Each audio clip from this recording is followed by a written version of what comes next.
Yeah, these shoes are beat. When you look at them, people look at them, there's their beat. But I look at them as like, you could tell by the way someone does a kickflip on them. You could tell by the way that I drag my foot a little higher than most and what kind of tricks I like to do. Like I definitely skate.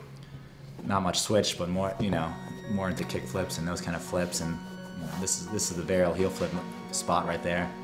But this is thing. You look at this, and there's so much history and so much, you know, like the style of how I skate personally, and the way you would wear a shoe would wear a totally different.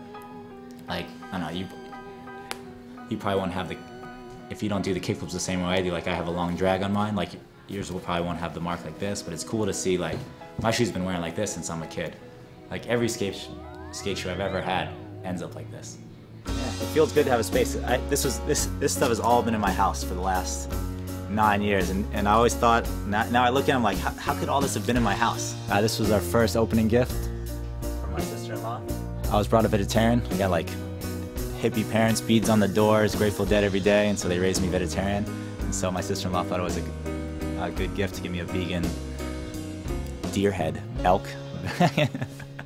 Yeah, I think when my brand first started getting, you know, out there a little bit, and I realized that it was starting to work and people were connecting to it, I was so surprised at it, because I thought no one else thought paper airplanes were cool. Like I was just always in love with them and thought they represented youth and movement perfectly. Like what's a better symbol for being young than a paper airplane? Your personal touch into it could be, you could touch one person, you could touch 1,000 people, but you're still touching people.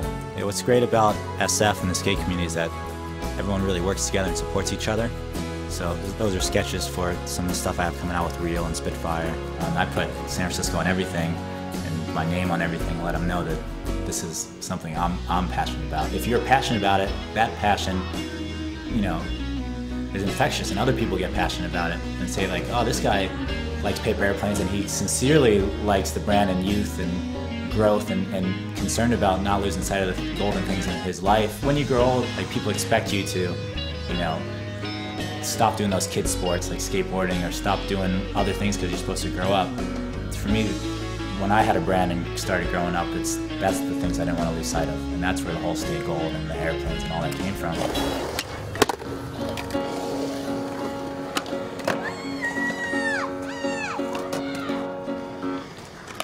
This is like the hot rod setup of a skateboard, like a pair of Indies and a pair of Spitfires, and the rest doesn't matter, you know? To San Francisco, I'm happy to be here. Grew up watching skate videos and the music and everything coming out of it. When I got here, I felt like, you know, this is where I'm supposed to be. And so with San Francisco as a creative spot for me, like I feel like I love the city. I love everything about California and San Francisco, and it really let me grow and become, you know, where I'm going, what I'm doing now. And I feel it's because of here, because I was so happy to be here and passionate about the city, and that stuff just keeps me motivated.